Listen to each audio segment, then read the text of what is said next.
What's up, guys? Welcome back to another video. I am tired. I started work today on my new shift. I work day shift now, 7 to 3. Getting the hang of it. I love it. I actually have more of a social life now, even though I work a lot of hours, plus I have this.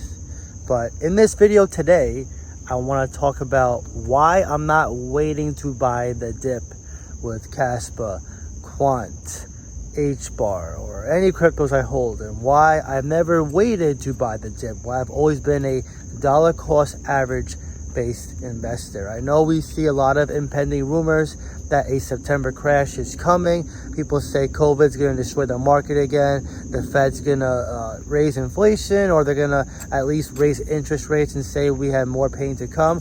Listen, I'm not discounting saying that those events aren't going to take place. I actually do believe the FOMC meeting taking place September 19th and 20th. I do believe Jerome Powell will be bearish. I do believe he will say we have more pain to come, which will have a negative downturn in the market if the market doesn't expect those news.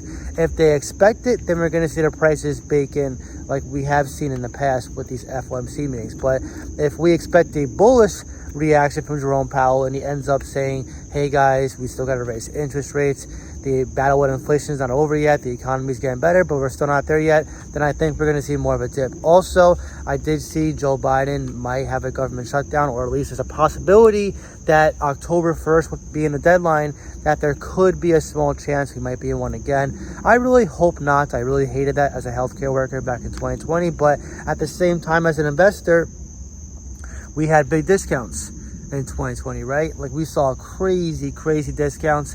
When we see recessions, when we see shutdowns, when we see anything along the lines of this magnitude, we see people suppress their buying power. They usually go home. They don't go out to eat as much. They follow the news more closely.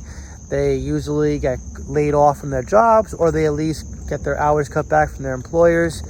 Everything kind of slows down, and the economy is no different. If nobody's going out, nobody's spending money, the overall GDP is not going up, we're going to see a downturn in the market. We're going to see asset prices go down. There's also a chance that we might not see a bigger crash, right? And I'm not trying to be that guy that's saying we're going to 40K Bitcoin tomorrow, but I ask you this, right? If you see the prices in front of you today, Bitcoin 25.8K, Ethereum 1600, Quant 97, HBAR below 5 cents, Cardano 25 cents, Kaspa 4 cents. You see these discounts, right? Now, let's just say at the end of the month, the crash doesn't take place, and Bitcoin is 30K, Kaspa is 6 cents, Quant's 120, HBAR is 6 cents. You just see all these prices go up. Are you going to be okay with buying the crypto at those prices then? Or are you going to be having regrets? See, this is why at DCA, I ensure that I'm buying the dips now. I ensure I will buy the dips if they do come later this month. Am I going to have a lot more money to invest if we do see a bigger crash? No. But the way I look at it, either way you're taking a risk. Either way you're taking a gamble, right? But the risk that I'm not taking is not buying any crypto at all. And that is the risk you take when people get too greedy. Listen, guys, I've seen this so many times, not just with specific crypto. I gave you guys 5 examples of crypto where I saw people say, it's going here, it's going here, it's going here. It never happened. People make the mistake with crypto picks. They also do with the overall valuation in the market. Remember, we're in a shady, manipulating market. The whales of smart money, if they want you to do a certain thing, they're going to try to get you guys on board by saying, this is happening, this is happening, this is happening, so you can believe it. Remember, paper hand investors who do have conviction in their assets, the only way to shake them out if they're not going to sell their assets on FUD is to say that they can get more of that asset at a cheaper price. This is all manipulation. But like I said, I do expect a bigger crash. So if you want to go, like, say, 50% DCA, 50% cash up, which I did see some comments of some people doing that, that's actually a very good plan. Like, I'm not saying my plan is perfect. It's just a plan. The key I want you guys to take away from this video is just invest. Don't try to find the perfect entry and the perfect exit. That is how you get wrecked, and that's how you become an emotional-based investor. I told you guys with my examples in my live stream, right? People are waiting for Dogecoin to hit $1, never hit. It tanked at 73 cents. People are waiting for XRP to hit $1 after the case, winning the case, never hit. 95 cents, tanked. People are waiting for Kaspa to hit a penny. never hit. It went to a penny 25. I bought it, and then it went up. Now it's 4 cents. Quant, when it hit $40, it was $20 is next, $10 is next. Never hit. Went up to $227. I know the truth sometimes isn't the best. Like, it does sound boring. Oh, just DCH. There's money to be made with crypto, but to make that money, you have to put that money down, right? If all your money's on the sideline, it doesn't matter how good the prices are. You don't have an investment into your assets, and so you can't take profits. Remember, to take profits, you have to put money into the market. And this is a common mistake that I see time and time again. I really don't want you guys to miss out, because I really do believe this is a once in a lifetime opportunity. I'm telling you guys, I really believe in it. This was my plan all along since I started investing many years ago. I had a plan, I had a vision, I had belief, and I started putting the steps in place to ensure I get there. This is how you get there. I know we always try to find the perfect time to start things. Like, listen guys, investing is no different than life, right? Every time you do something that's challenging, oftentimes when you're nervous about it or you're scared about it, you always feel like you're not ready yet, right? Like, just think about it in a classroom. Say you gotta talk in front of the class, you gotta make a presentation, right? You don't wanna go first, you're not ready, so the next person goes. You don't wanna go second, you're not ready. You don't wanna go third, you don't wanna go fourth, you don't wanna go fifth, but you don't wanna go last, you wanna go in the middle, right?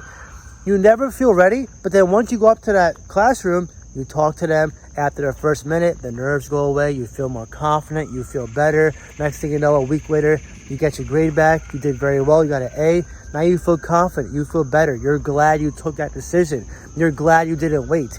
It's the same with investing, right? I'll give you guys an example of what happened when I waited too long. When I first got into investing, I really wanted to buy SHIB, Shiba Inu, right? It was 801, or it was 80 something when I was looking at it. My friend at work told me about it. He said, buy it, it's the next Dogecoin. At the time, I was trying to buy it on Crypto.com because Coinbase didn't have it, Binance didn't have it, or Gemini, or Robinhood. I was very early into it.